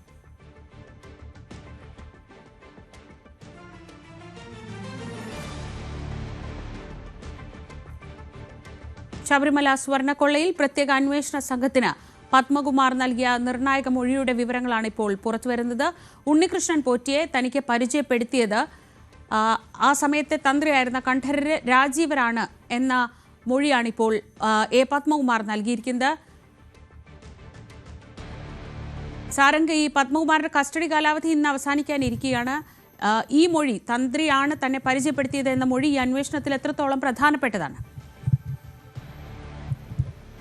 ഭവ്യ, ഇത്തരത്തിൽ ഈ ഒരു തന്ത്രിയുമായി ബന്ധപ്പെട്ടുള്ള ഒരു വെളിപ്പെടുത്തൽ ആദ്യമായിട്ടാണ് ഈ ഒരു ശബരിമല സ്വർണ്ണക്കൊള്ള കേസിൽ ഉണ്ടായിട്ടുള്ളത്. അത് മാത്രമല്ല, ഒരു ഉദ്യോഗസ്ഥ തലത്തിലായിരുന്നു മിക്കവാറും അന്വേഷണം മൊത്തം കടന്നുപോയത്. അതായത് ഈ ഒരു ദേവസ്വം പ്രസിഡന്റും മറ്റ് ജീവനക്കാരടക്കമുള്ളവരിലേക്കായിരുന്നു SITയുടെയും മുൻപ് ദേവസ്വം ബോർഡിൻ്റെ അടക്കം അന്വേഷണം കടന്നു ചെന്നത്. പിന്നീടാണ് ഇപ്പോഴാണ് പത്മകുമാറിനെ അറസ്റ്റ് ചെയ്ത് ഇത്തരത്തിൽ ചോദ്യം ചെയ്യുമ്പോഴായിരുന്നു ഇങ്ങനെ ഒരു മൊഴി രേഖപ്പെടുത്തിയത്. അതായത് ഈ ഒരു ഉണ്ണികൃഷ്ണൻ പോറ്റിയെ പരിചയപ്പെടുത്തിയത് ഈ ഒരു തന്ത്രിയാണ് എന്നൊരു നിർണായക മൊഴി. അപ്പോൾ അങ്ങനെയാണ് എന്നുണ്ടെങ്കിൽ ഉദ്യോഗസ്ഥ തലത്തിൽ മാത്രമല്ല, ഈ ഒരു തന്ത്രി തലത്തിലടക്കമുള്ള, അതായത് മറ്റു തലങ്ങളിലും ഈ ഒരു തട്ടിപ്പുമായി ബന്ധപ്പെട്ടിട്ടുള്ള കാര്യങ്ങൾ നടന്നിട്ടുണ്ട് എന്നാണ് മനസ്സിലാക്കാൻ കഴിയുന്നത്. മാത്രമല്ല, ഈ ഒരു സാമ്പത്തിക ഇടപാടുകളുമായി ബന്ധപ്പെട്ടിട്ടുള്ള കാര്യങ്ങൾ, അതായത് ഈ ഒരു ഉണ്ണികൃഷ്ണൻ പോറ്റിയുമായി ബന്ധപ്പെട്ട് സാമ്പത്തിക ഇടപാടുകൾ നടന്ന ആ വിവരങ്ങളടക്കം SITക്ക് ലഭിച്ചിട്ടുണ്ടെന്നാണ് മനസ്സിലാക്കാൻ കഴിയുന്നത്. വളരെ കുറച്ച് സമയം മാത്രമാണ്, ഒരു ദിവസമായിരുന്നു ഈ ഒരു പത്മകുമാറിനെ കസ്റ്റഡിയിൽ കോടതി അനുവദിച്ചത്. ഇന്ന് അവസാനിക്കും. ഇന്ന് വൈകുന്നേരം 5 മണിയോടുകൂടി കസ്റ്റഡി കാലാവധി അവസാനിക്കും. അതിനു മുൻപ് തന്നെ ഏറ്റവും കൂടുതൽ വിവരങ്ങൾ കൈക്കലാക്കുക, അതായത് ഈ ഒരു സ്വർണ്ണക്കൊള്ളയുമായി ബന്ധപ്പെട്ടിട്ടുള്ള വിശദമായ വിവരങ്ങൾ, ഈ ഒരു തന്ത്രിയുമായി ബന്ധപ്പെട്ട വിവരങ്ങൾ ഇപ്പോൾ ലഭിച്ചതുപോലെ തന്നെ ആ സമ്പത്ത്, അതായത് ഈ ഒരു സ്വർണ്ണക്കൊള്ളയുമായി ബന്ധപ്പെട്ട് ലഭിച്ച പണമിടപാടുകളും പിന്നെ ഒപ്പം തന്നെ ഈ പത്മകുമാറിൻ്റെ അടക്കം ഭൂമി ഇടപാടുകളും കാര്യങ്ങളെല്ലാം വിശദമായി അന്വേഷിച്ചറിയാൻ, അതായത് വിവരങ്ങളെല്ലാം ശേഖരിക്കാനുള്ളൊരു നീക്കമാണ് ഇപ്പോൾ SITയുടെ ഭാഗത്തു നിന്നും ഉണ്ടായിട്ടുള്ളത്.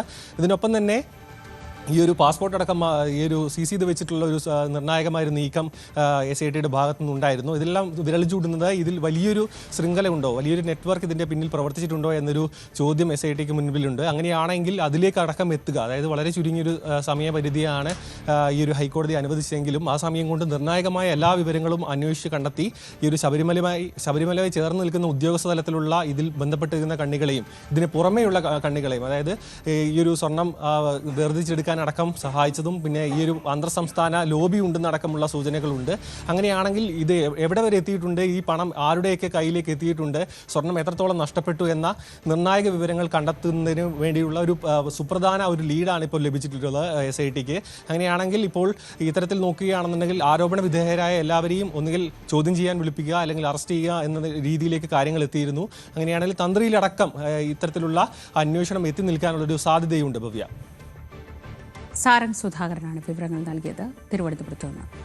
ശബരിമലയിൽ ഇക്കുറി റെക്കോർഡ് വരുമാനമാണ്. ഇന്നും വലിയ തിരക്കാണ് അനുഭവപ്പെടുന്നത്. രാവിലെ 7 മണി വരെ 26,472 പേരാണ് ദർശനം നടത്തിയത്. ഇന്നലെ ദർശനത്തിനെത്തിയ ഭക്തരുടെ എണ്ണം 87,000 കടന്നു. ആദ്യ 8 ദിവസത്തിനുള്ളിൽ 55 കോടി രൂപ നടവരവായി ലഭിച്ചു. സജീവ് സിവാരയുടെ റിപ്പോർട്ട് കാണാം. കഴിഞ്ഞ ദിവസത്തെ പോലെ ഇന്നും തിരക്ക് തുടരുകയാണ്. സന്നിധാനത്തും പരിസരത്തുമെല്ലാം തിരക്ക് അനുഭവപ്പെടുന്നുണ്ട്. എന്നാൽ പോലും അതിന്റെ ബുദ്ധിമുട്ടുകളില്ലാത്ത രീതിയിൽ ക്രമീകരണങ്ങൾ ഏർപ്പെടുത്തിക്കൊണ്ടാണ് ദർശനം പുരോഗമിക്കുന്നത്. ആദ്യ മണിക്കൂറുകളിൽ മോശമില്ലാത്ത രീതിയിലാണ് തീർത്ഥാടകർ എത്തുന്നത്. ഓരോ മണിക്കൂറിലും 5000-ൽ കൂടുതൽ തീർത്ഥാടകർ എത്തുന്നതായാണ് ഇപ്പോഴുള്ള കണക്കുകൾ. ആദ്യം 7 മണി വരെ 26,000 പേർ എത്തിയിരുന്നു. രാവിലെ തന്നെ നല്ല രീതിയിൽ തിരക്കുണ്ടായിരുന്നു. എന്നാൽ നമ്മൾ നേരത്തെ കണ്ട ഒരു തീർത്ഥാടകൻ പറഞ്ഞത്, നെടുമ്പാശ്ശേരിയിൽ നിന്ന് തീർത്ഥാടകൻ പറഞ്ഞത്, സുഗമമായ രീതിയിൽ അവർക്ക് ദർശനം നടത്താനായിട്ട് ശരണവഴികളിലെല്ലാം സൗകര്യമുണ്ടായിരുന്നു എന്നാണ്. അതനുസരിച്ച് സുഗമമായ രീതിയിൽ കയറി വന്നു. 2 മണിക്കൂറിനകം പമ്പയിൽ നിന്ന് സന്നിധാനത്തെത്തി തൊഴുത് മടങ്ങുന്ന രീതിയിലുള്ള സൗകര്യങ്ങൾ ഏർപ്പെടുത്തിയിട്ടുണ്ട് എന്നാണ് പറയുന്നത്. ഇപ്പോൾ നമുക്ക് കാണാം, കുട്ടികളടക്കമുള്ള തീർത്ഥാടകർ എത്തുന്നുണ്ട്. From Bangalore.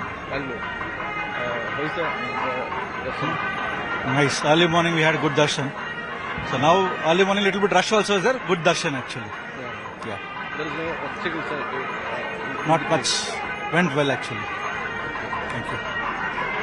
ഈ തരത്തിലാണ് ഉള്ള തീർത്ഥാടകരുടെ പ്രതികരണങ്ങൾ നമുക്ക് കാണാം. അതായത് എളുപ്പത്തിൽ ബുദ്ധിമുട്ടില്ലാത്ത രീതിയിൽ മുകളിലേക്ക് കയറി എത്താനുള്ള സൗകര്യങ്ങളെല്ലാം ഏർപ്പെടുത്തിയിട്ടുണ്ട്. കരിമല വഴിയും സ്വാമി അയ്യപ്പൻ റോഡ് വഴിയും ആളുകൾക്ക് കയറി വരാനുള്ള സാഹചര്യമുണ്ട്. Very good protection, best arrangements, all the best. Thank you. Chennai. Yes, yes. First class arrangements. எல்லா லைனுமே ஃப்ரீயா இருக்கு, எல்லாமே ஃப்ரீயா இருக்கு, சூப்பரா இருக்கு, நீட்டா இருக்கு. லைன்ல இருந்து எல்லாமே கிளியர் பண்ணி வைக்கிறாங்க, தெளிவா இருக்கு.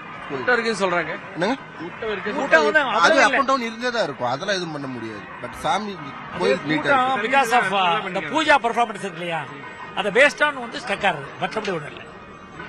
பூஜை இதெல்லாம் நல்லா நெல் பண்ணியிருக்காங்க, ஒன்றும் தொந்தரவு நல்லா இருக்கு. சர்வீஸ் எல்லாம் நல்லா இருக்கு சார். தண்ணி, பாத்ரூம் ஃபெசிலிட்டி எல்லாமே கிடைக்கும் சார். எல்லாமே கொடுத்தாங்க, நல்லா இருக்கு. அதெல்லாம் ஹைப் சாமி, அதெல்லாம் ஹைப் பண்றாங்க, அதெல்லாம் நல்லா தான் இருக்கு. இந்த வாட்டி ரொம்ப நல்லா இருக்கு. சானிடேஷன் ஃபெசிலிட்டிஸ் அருமை, எல்லாம் நம்ம நீட்டா இருக்கு. டாய்லெட்ஸ் நிறைய நீட்டா இருக்கு. அரேஞ்ச்மெண்ட்ஸ் எல்லாம் நல்லா இருக்கு. எந்த வித ரூமரும் நம்ப வேண்டாம், எல்லாமே நல்லா தான் இருக்கு. நல்லா மூவ் ஆகுது, கிளீனா இருக்கு. ദേവസ്വം ബോർഡുക്ക് ഒരു താങ്ക്സ്. ദേവസ്വം ബോർഡിന് നന്ദി പറയുകയാണ് തീർത്ഥാടകർ. ഇപ്പോൾ അവിടെ നിന്നുള്ള ദർശനത്തിനെല്ലാം സൗകര്യങ്ങൾ ഏർപ്പെടുത്തിയിട്ടുണ്ട് എന്നാണ് പറയുന്നത്. അതുപോലെ തന്നെ ശബരിമലയിൽ ഇക്കുറി വരുമാനത്തിലും വലിയ തോതിലുള്ള വർധനമുണ്ട്. ആദ്യത്തെ 8 ദിവസങ്ങൾക്കകം സംഭവിക്കുന്നത് 13 കോടിയോളം വർധനയാണ് രേഖപ്പെടുത്തുന്നത്. അതായത് 42 കോടി ഉണ്ടായിരുന്ന വരുമാനം ഇക്കുറി 55 കോടിയായി ഉയർന്നിട്ടുണ്ട്. കാണിക്ക വഴിയുള്ള 15 കോടിയാണ് കാണിക്ക വഴി ലഭിച്ചിരിക്കുന്നത്. അരവണ വഴി 15 കോടി ലഭിച്ചതായും കാണുന്നു. ഏതായാലും തീർത്ഥാടകർ വലിയ തോതിൽ സൗകര്യങ്ങൾ ഏർപ്പെടുത്തിയിട്ടുണ്ട് എന്ന് തന്നെയാണ് നമ്മോട് പറയുന്നത്. മണ്ഡലകാലമായാൽ ഗ്രാമ നഗര വ്യത്യാസമില്ലാതെ വടക്കൻ കേരളത്തിൽ, പ്രത്യേകിച്ച് പാലക്കാട് ജില്ലയിലൊക്കെ പിന്തുടരുന്ന ഒരു അനുഷ്ഠാനമാണ് അയ്യപ്പൻ വിളക്കുകൾ. ഈ ആചാരത്തെ തലമുറകളായി കൈവിടാതെ മുറുകെ പിടിക്കുന്ന ഒരു കുടുംബത്തെയാണ് ഇന്ന് നമ്മൾ പരിചയപ്പെടാൻ പോകുന്നത്. ഒറ്റപ്പാലം കോതകുറിശ്ശിയിൽ പരമ്പരാഗത രീതികളിലൂടെ ഇവർ നേതൃത്വം നൽകുന്ന അയ്യപ്പൻ വിളക്ക് സംഘം നൂറുകണക്കിന് വേദികളിൽ പ്രാഗൽഭ്യം തെളിയിച്ചു. പാലക്കാട്ടുകാർക്ക് കോതകുറിശ്ശി ഉണ്ണി വെളിച്ചപ്പാട് എന്ന പേര് സുപരിചിതമാണ്. അയ്യപ്പൻ വിളക്കെന്ന അനുഷ്ഠാനത്തെ പരമ്പരാഗത രീതികളിലൂടെ ഇന്നും പിന്തുടരുന്ന കുടുംബത്തിലെ മുതിർന്ന അംഗമാണ് ഇദ്ദേഹം. വൃശ്ചികം, ധനു, മകരം മാസങ്ങളിൽ കേരളത്തിലും അയൽ സംസ്ഥാനങ്ങളിലുമായി അങ്ങോളം ഇങ്ങോളം നടത്തിവരാറുള്ള അനുഷ്ഠാനമാണ് അയ്യപ്പൻ വിളക്ക്. പലയിടങ്ങളിലും പല പേരുകളിലാണ് ഇതറിയപ്പെടുക. വാഴപ്പിണ്ടികൾ ഉപയോഗിച്ച് പ്രതീകാത്മക അമ്പലം സൃഷ്ടിച്ച് അയ്യപ്പനെ കുടിയിരുത്തി വിശ്വാസ സമൂഹം കൊണ്ടാടുന്ന ഒന്നാണിത്. ആ കലയെയാണ് ഉണ്ണി വെളിച്ചപ്പാടിന്റെ കുടുംബം ഇന്നും മുറുകെ പിടിക്കുന്നത്. പിതാവ് അപ്പൻ വെളിച്ചപ്പാടിൽ നിന്നുമാണ് ശ്രീധരൻ എന്ന ഉണ്ണി വെളിച്ചപ്പാട് അയ്യപ്പൻ വിളക്കിന്റെ ബാലപാഠങ്ങൾ പഠിച്ചെടുത്തത്. 65 വയസ്സ് പിന്നിട്ട ഇദ്ദേഹം ശാരീരിക അവശതകളെല്ലാം മറന്ന് ഇപ്പോഴും വിളക്ക് സംഘത്തെ നയിക്കുന്നുണ്ട്. ഞങ്ങൾ പൂർവികമായിട്ട് കോതകുറിശ്ശി അയ്യപ്പൻ വിളക്ക് സംഘം നടത്തിക്കൊണ്ട് എൻ്റെ അച്ഛൻ കാർന്നന്മാരും എല്ലാവരും ആയിട്ട് നടത്തിയതാണ്. ഞാനിപ്പോൾ 28 വയസ്സ് മുതൽ സ്വന്തമായി നടത്തുന്നുണ്ട്. ഞങ്ങൾ 35 പേര് ചെണ്ട, വാദ്യം, ഉടുക്ക് എല്ലാവരും ഈ പാർട്ടിയിലുണ്ട്. നിലവിൽ വൃശ്ചികത്തിലെ വിളക്കുകൾക്ക് തയ്യാറെടുക്കുകയാണ് ഇവർ. അനേകം തലമുറകൾക്ക് ഉടുക്കുപാട്ടിന്റെയും വെളിച്ചപ്പാട് നൃത്തത്തിന്റെയും അമ്പലം പണിയുടെയുമെല്ലാം പാഠങ്ങൾ പകർന്നു നൽകിയ ഈ ഗുരുനാഥൻ തന്റെ 2 മക്കളെയും ഇതേ വഴികളിലൂടെ കൈപിടിച്ചു നടത്തി. മക്കളായ രാജുവും ദീപക്കും ഇപ്പോൾ ഇതേ മേഖലയിൽ പ്രസിദ്ധി ആർജിച്ച കലാകാരന്മാരാണ്. 3 മാസത്തെ വ്രതാനുഷ്ഠാനത്തിനു ശേഷമാണ് മണ്ഡലകാലത്തിലേക്ക് ഇവർ കടക്കുക. ഈ രീതികളിലൂടെ കലയെയും വിശ്വാസത്തെയും ചേർത്തുപിടിച്ച് ജീവിതത്തിൽ ആത്മസംതൃപ്തി നേടുകയാണ് ഈ കുടുംബം. ന്യൂസ് 18 പാലക്കാട്. ഇടവേള.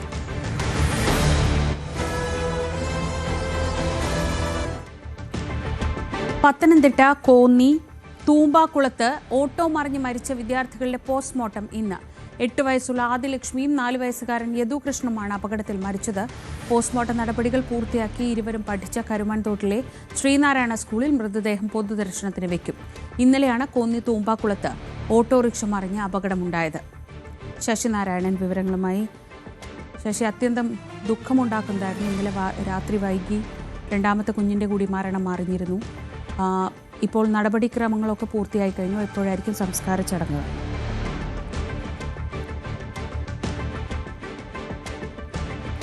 പത്തനംതിട്ട കോന്നി തൂമ്പാക്കുളത്താണ് ഇന്നലെ സ്കൂളിൽ നിന്ന് പോവുകയായിരുന്ന കുട്ടികളെയും കൊണ്ട് പോയ ഓട്ടോറിക്ഷ തോട്ടിലേക്ക് മറിഞ്ഞത്.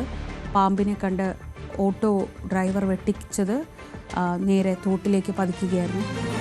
ശശിനാരായണൻ വിവരങ്ങളുമായി. ശശി, വളരെ വേദനയോടെയാണ് 2ാമത്തെ കുട്ടിയുടെ മരണവും ഇന്നലെ രാത്രി അറിഞ്ഞത്. നിലവിൽ നടപടിക്രമങ്ങളൊക്കെ പൂർത്തിയാക്കി കഴിഞ്ഞു. എന്താണ് അവിടെ നിന്നുള്ള പുതിയ വിവരങ്ങൾ? ശ്രീജ, ആദിലക്ഷ്മി യദുകൃഷ്ണൻ എന്നിവയുടെ പോസ്റ്റ്മോർട്ടം നടപടികൾ ഇന്ന് പൂർത്തിയാകും. എന്തായാലും 2 കുട്ടികളെയും, ആദിലക്ഷ്മിയെ പത്തനംതിട്ട ജില്ലാ ആശുപത്രിയിലും അതുപോലെ തന്നെ യദുകൃഷ്ണനെ കോന്നി മെഡിക്കൽ കോളേജിലുമാണ് പോസ്റ്റ്മോർട്ടത്തിനായി എത്തിച്ചിട്ടുള്ളത്. എന്തായാലും ഇന്ന് അല്പസമയത്തിനകം തന്നെ നടപടികൾ പൂർത്തിയായതിനു ശേഷം പോസ്റ്റ്മോർട്ടം നടപടികൾ ആരംഭിക്കും. അതിനുശേഷമായിരിക്കും ബന്ധുക്കൾക്ക് വിട്ടുകൊടുക്കുക. ആദിലക്ഷ്മിയുടെ സംസ്കാര ചടങ്ങ് ഇന്ന് നടക്കാൻ സാധ്യത കൃത്യമായൊരു സാധ്യതയില്ലെന്നാണ് അറിയുന്നത്. എന്തായാലും ആദിലക്ഷ്മിയുടെ പിതാവ് വിദേശത്താണ്. കൊച്ചിയിൽ രാവിലെ എത്തുകയാണെങ്കിൽ ഒരു പക്ഷേ ഇന്ന് ഉച്ചയ്ക്ക് ശേഷം ഉണ്ടാവാൻ സാധ്യതയുണ്ട്. പക്ഷേ അത്തരം കാര്യങ്ങൾ തീരുമാനം ഇതുവരെ കുടുംബത്തിന്റെ ഉണ്ടായിട്ടില്ല. ആ സമയം യദുകൃഷ്ണന്റെ മൃതദേഹം ഇത് തന്നെ സംസ്കരിക്കാമെന്നുള്ള തീരുമാനമാണുള്ളത്. പോസ്റ്റ്മോർട്ടം നടപടിക്ക് ശേഷം കരുമാത്തോട്ടിലെ സ്കൂളിൽ എത്തിച്ച ശേഷം ഈ മൃതദേഹങ്ങൾ അവിടെ പൊതുദർശനത്തിന് വെച്ചതിന് ശേഷമായിരിക്കും സംസ്കാരം നടക്കുക.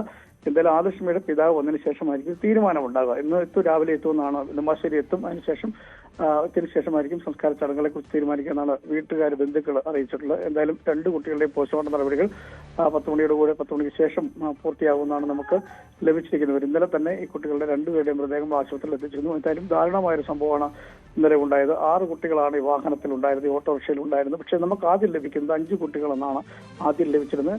പിന്നീട് ഈ കുട്ടികളെ എല്ലാം, പരിക്കേറ്റ കുട്ടികളെയും മരിച്ച ആദിലക്ഷ്മി അടക്കമുള്ള കുട്ടികളെ ഈ ആശുപത്രിയിൽ എത്തിച്ചതിന് ശേഷമാണ് ഈ യദുകൃഷ്ണന്റെ കാര്യം പിന്നീട് പുറത്തു വരുന്നത്. രാത്രി വൈകിയാണ് ഈ കാര്യങ്ങളെല്ലാം അറിയുന്നത്. പിന്നീട് വീണ്ടും നാട്ടുകാരും ഫയർഫോഴ്സും നടത്തിയ തിരച്ചിലിന്റെ ഒടുവിലാണ് ഈ 4.5 വയസ്സുകാരൻ യദുകൃഷ്ണൻ ഈ ഓട്ടോറിക്ഷ അപകടത്തിൽപ്പെട്ട് കിടക്കുന്ന തോട്ടിന് തൊട്ട് താഴെ ഒരു പാറയിടുക്കിൽ വെള്ളത്തിൽ കിട്ടുകയായിരുന്നു കുട്ടിയെ. പിന്നീടാണ് ആശുപത്രിയിലേക്ക് മാറ്റിവെക്കുക. എന്തായാലും ദാരുണമായ ഒരു സംഭവം ഇന്നലെ ഉണ്ടായി. എന്തായാലും ഓട്ടോറിക്ഷയിൽ ഈ കുട്ടികൾ സ്കൂൾ കഴിഞ്ഞതിന് ശേഷം വീട്ടിലേക്ക് കൂട്ടിക്കൊണ്ടുവരുന്നതിനിടയിലാണ് ഇത്തരമൊരു അപകടമുണ്ടായത്. ശ്രീജ. ശശിനാരായണനാണ് വിവരങ്ങൾ നൽകിയത്. കാസർഗോഡ് സ്പെഷ്യൽ സബ് ജയിലിൽ റിമാൻഡ് പ്രതി മരിച്ച സംഭവത്തിൽ പോസ്റ്റ്മോർട്ടം റിപ്പോർട്ട് പുറത്ത്. മരിച്ച മുബഷീറിന് മർദ്ദനം ഏറ്റിട്ടില്ല എന്നാണ് റിപ്പോർട്ട്. മരണകാരണം അറിയാനായി ആന്തരികാവയവങ്ങൾ ഫോറൻസിക് പരിശോധനയ്ക്ക് അയച്ചു. ഇന്നലെ കുടുംബം മരണത്തിൽ ദുരൂഹത ആരോപിച്ചിരുന്നു. KV ബൈജു വിവരങ്ങളുമായി. ബൈജു, ദേഹത്ത് മുഴുവൻ പാടുകളുണ്ട്, ഇത് മർദ്ദനം തന്നെയാണ് എന്നൊക്കെയായിരുന്നു കുടുംബം ആരോപിച്ചിരുന്നത്. ഇപ്പോൾ ഈ പോസ്റ്റ്മോർട്ടം റിപ്പോർട്ടിൽ എന്താണ് പറയുന്നത്? ശ്രീജ, കണ്ണൂർ മെഡിക്കൽ കോളേജിലാണ് വിദഗ്ധ പോസ്റ്റ്മോർട്ടം നടന്നത്. ഇവിടെ നിന്നുമുള്ള പോസ്റ്റ്മോർട്ടം റിപ്പോർട്ടിന്റെ പ്രാഥമിക റിപ്പോർട്ടാണ് ഇപ്പോൾ പുറത്തു വന്നിട്ടുള്ളത്. ഇതിൽ ഏതെങ്കിലും തരത്തിൽ മർദ്ദനം ഏറ്റിട്ടില്ല എന്നാണ് ഇപ്പോൾ ലഭിക്കുന്ന വിവരം. ഇത്തരത്തിൽ പുറത്തു വരുന്ന വിവരം മർദ്ദനമേറ്റ പാടുകൾ കണ്ടെത്താനായിട്ടില്ല. അതേസമയം തന്നെ ഹൃദയാഘാതമല്ല മരണകാരണമെന്നും ഈ പോസ്റ്റ്മോർട്ടം റിപ്പോർട്ടിൽ പറയുന്നുണ്ട്. അതുകൊണ്ട് തന്നെ ആന്തരിക അവയവങ്ങൾ ഫോറൻസിക് പരിശോധനയ്ക്കായി അയച്ചിട്ടുണ്ട്. അത് കോഴിക്കോടാണ് അയച്ചിട്ടുള്ളത്. എന്നാലും ഇത് സംബന്ധിച്ച് ഇത്തരത്തിൽ ഇതിന് തൊട്ട് മുൻപത്തെ ദിവസം മാതാവും സഹോദരനും പോയപ്പോൾ തനിക്കിവിടെ വലിയ തോതിൽ ഉപദ്രവമുണ്ട്, മർദ്ദനമേൽക്കുന്ന സാഹചര്യമൊക്കെ ഉണ്ടെന്നായിരുന്നു ഇയാൾ പറഞ്ഞെന്നാണ് ഇവർ പറഞ്ഞിരുന്നത്. അതുകൊണ്ട് തന്നെ വലിയ പ്രതിഷേധവും ഇന്നലെ ഉയരുന്ന സാഹചര്യം ഉണ്ടായിരുന്നു. എന്നെ നെല്ലിക്കുന്ന MLA ഉൾപ്പെടെ ഇടപെട്ടാണ് പരിയാരം മെഡിക്കൽ കോളേജിലേക്ക് ഇത്തരത്തിൽ വിദഗ്ധ പോസ്റ്റ്മോർട്ടം നടത്തണമെന്നൊരു ആവശ്യം ഉന്നയിച്ചതും അങ്ങനെ ഇന്നലെ കൊണ്ടുപോയതും. ഏതായാലും ആ കാര്യത്തിലാണ് ഇപ്പോൾ ഏതെങ്കിലും തരത്തിൽ മർദ്ദനമേറ്റതായി കണ്ടെത്തിയിട്ടില്ല. അങ്ങനെയാണെങ്കിൽ എന്താണ് മരണകാരണം? അത് വളരെ പ്രധാനമാണ്. ബന്ധുക്കളും ഇപ്പോഴും ചോദിക്കുന്നത് കൊണ്ട് തന്നെയാണ്. ഹൃദയാഘാതമല്ല മരണകാരണം. അങ്ങനെയാണെങ്കിൽ എന്താണ് മരണകാരണം എന്നത് അറിയേണ്ടതുണ്ട്. ഇതിലും പോക്സോ കേസിലാണ് 2016 നടന്ന ഒരു പോക്സോ കേസിൽ കഴിഞ്ഞ ദിവസം വിദേശത്ത് നിന്നെത്തിയപ്പോൾ ഇയാളെ പിടികൂടുകയായിരുന്നു. പിന്നീട് കാസർഗോഡ് സ്പെഷ്യൽ സബ് ജയിലിൽ പാർപ്പിക്കുന്നതിനിടയിലാണ് ഇത്തരത്തിൽ ഇന്നലെ പുലർച്ചയോടുകൂടി ഇയാൾക്ക് ദേഹാസ്വാസ്ഥ്യമുണ്ടായതും കാസർഗോഡ് ജനറൽ ആശുപത്രിയിൽ പ്രവേശിക്കുകയും ചെയ്തത്. പിന്നീട് മരണം സംഭവിക്കുന്ന സാഹചര്യമാണ് ഉണ്ടായത്. അതിനെ തുടർന്ന് വലിയ പ്രതിഷേധം ഉയരുന്നു. ബന്ധുക്കളുടെ ഭാഗത്തുനിന്നൊക്കെ പ്രതിഷേധം ഉയരുന്ന സാഹചര്യം ഉണ്ടായിരുന്നു. കെ വി ബൈജുവാണ് വിവരങ്ങൾ നൽകിയത് കാസർഗോഡ്. കൊട്ടാരക്കര ദിണ്ടിഗൽ ദേശീയപാതയിൽ ശബരിമല തീർത്ഥാടകരുടെ ബസ് മറിഞ്ഞ അപകടം. തമിഴ്നാട് ഡിണ്ടിഗലിൽ നിന്നെത്തിയ തീർത്ഥാടകരുടെ ബസ്സാണ് അപകടത്തിൽപ്പെട്ടത്. വാഹനത്തിലുണ്ടായിരുന്ന 30ഓളം പേർക്ക് പരിക്കേറ്റു. പരിക്കേറ്റവരെ പീരുമേട് താലൂക്ക് ആശുപത്രിയിലും മുണ്ടക്കയത്തെ സ്വകാര്യ ആശുപത്രിയിലുമായി പ്രവേശിപ്പിച്ചു.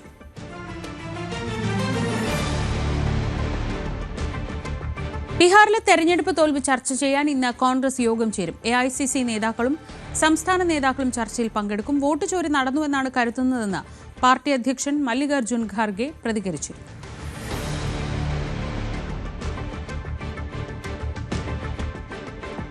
SIR നിയമവിരുദ്ധമെന്ന് ആരോപിച്ചുള്ള ഹർജികൾ സുപ്രീംകോടതി ഇന്ന് പരിഗണിക്കും. കേസിൽ ഇന്ന് ഹർജിക്കാരുടെ വാദം നടക്കും. നിലവിലുള്ള തെരഞ്ഞെടുപ്പ് കമ്മീഷന്റെ നടപടി ഭരണഘടനാ വിരുദ്ധമെന്നാണ് കഴിഞ്ഞ ദിവസം കപിൽ സിബൽ വാദിച്ചത്. വാദം പൂർത്തിയായ ശേഷം അടുത്ത മാസം 9-ന് തെരഞ്ഞെടുപ്പ് കമ്മീഷൻ എതിർവാദവും നടത്തും. ഇനി തദ്ദേശ തെരഞ്ഞെടുപ്പിന്റെ വിശേഷങ്ങളുമായി നാട്ടിലോട്ട്.